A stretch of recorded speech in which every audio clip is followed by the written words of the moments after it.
The real reason they want to ban your cash, and trust me, you have never heard this before, it is time to sit down and grab a stiff drink. I'm going to explain this to you in 3 simple, fast steps. And at the end of the video, I'm going to have you tell me what you think of a cashless society using my official Go scale. More on that later.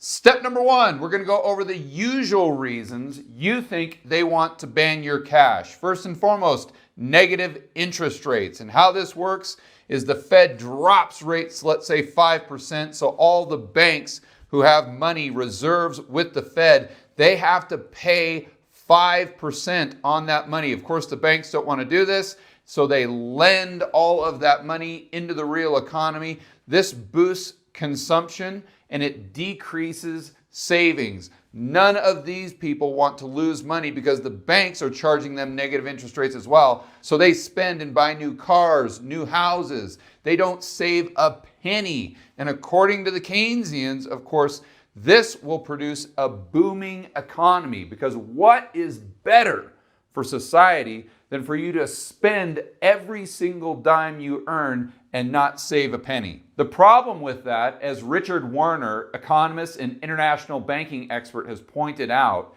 the banks actually don't lend the reserves that they have on hold with the Fed. If they don't lend out these reserves, that means that we can cross off increased lending, increased consumption, and them actually being concerned about the economy. That is off the list. That brings us to number 2.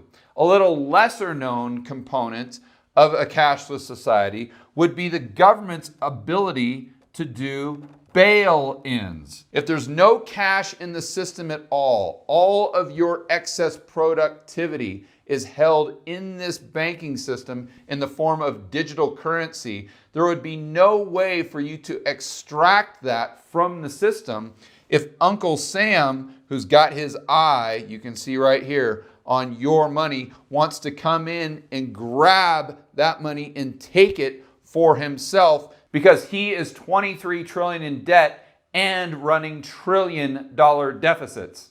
Although this makes a lot of sense, this isn't the main reason why they want to ban your cash. So we're going to take that one off the list as well. Step number 2, the real reason they want negative interest rates. If we assume Richard Werner is correct, and obviously he's right here, beard, bald head, and that's banks can't lend reserve, this changes everything. What do I mean by that? The banks can't take these reserves out into the system. So if the Fed drops interest rates to negative 5%, that becomes a tax that all banks have to pay on these reserves that are stuck at the Fed. That would decrease the amount of reserves in the system.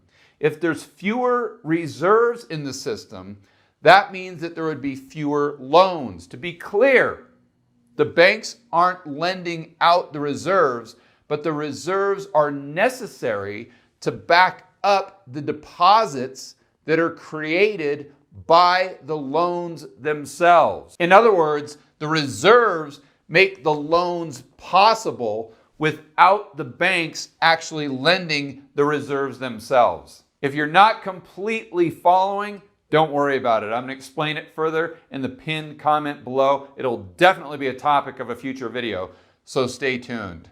The bottom line is negative interest rates put tremendous pressure on small retail banks, decreases their ability to lend, increases cost through additional regulation.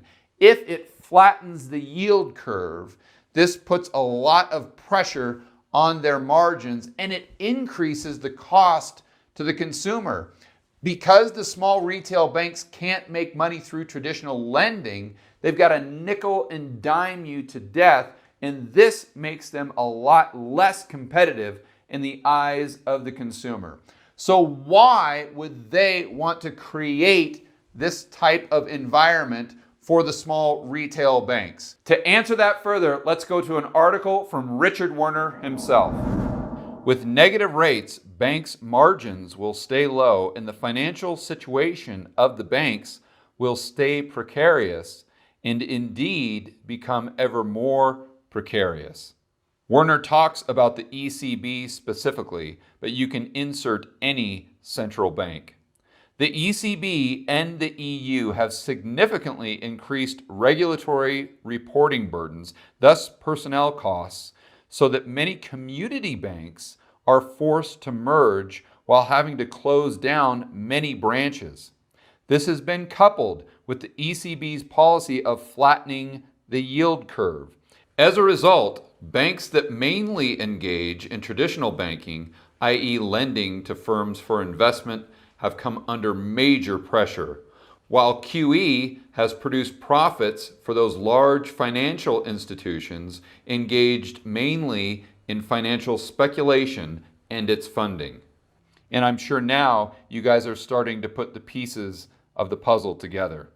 He goes on to say, the policy of negative interest rates is thus consistent with the agenda to drive small banks out of business and consolidate banking sectors in the industrialized countries, increasing concentration and control in the banking sector.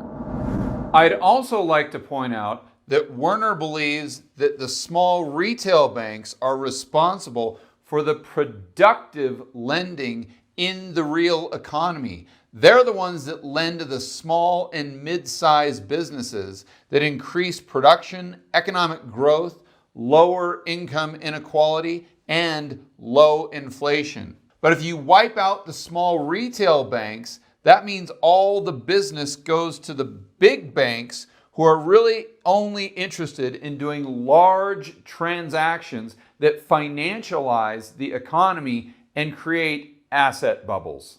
Now it's time to connect all the dots in step number 3. So sit down, grab a stiff drink, because this is going to blow your mind. Step number 3, the cashless endgame. Cash is banned. Central bankers drop interest rates into negative territory. This puts the squeeze on all those small retail banks, putting most of them out of business. As a result, the real economy shrinks because small and mid-sized businesses, the backbone of economic growth, don't have access to funding. The average people look to the Fed and the government and say, oh, please protect us. We can't get ahead in the real economy anymore. They say, no problem, there's a Fed put. So all of the average Joes take their resources and put them into the financial economy because now this is the only way that they can get ahead. So they bet on asset prices, speculation, and timing bubbles. So as the real economy is decreasing in size, the financial economy is increasing in size exponentially, making all of these bubbles bigger and bigger and bigger. The central banks know this. At some point in time, it all comes crashing down. When it does, the big banks go to the central banks and say, hey, we need a bailout. We've got systemic risk. That's when the central banks look at the big banks and say, no, I don't think so. They let them fail. The central banks have then wiped out the small banks and the big banks, so they are now the only game in town. They have 100% control of the money and the credit. If they control the money and the credit, they control you. And to hear Richard Werner explain this in his own words, let's go back to that article. Here, Werner talks about the Bank of England, but you can insert the name of any central bank. By supporting monetary reformers, meaning people who want to ban cash, the Bank of England may further increase its own power and accelerate the drive to concentrate the banking system if credit creation was abolished and there was only one true bank left, the Bank of England. It would further the project to increase control and monitoring of the population, with both cash and bank credit alternatives abolished. All transactions, money creation, and allocation of that money would be implemented by the Bank of England. Werner goes on to imagine how the PR departments of the central banks and the mainstream media would spin this, how one could increase their security and safety with this digital money. What if one loses one's direct debit card?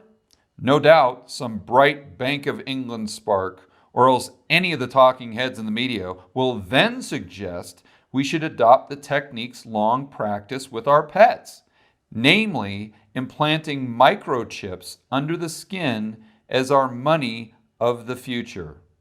Whether this spells progress, readers need to decide for themselves.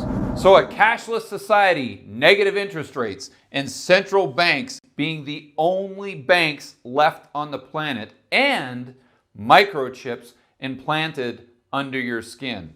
Using the GO scale, or the George Orwell scale, I want to hear what you think. Is this progress, dystopia, or 1984? I'll look forward to reading the comments below. For more content that'll help you build wealth and thrive in a world of out-of-control central banks and big governments, check out this playlist right here, and I will see you on the next video.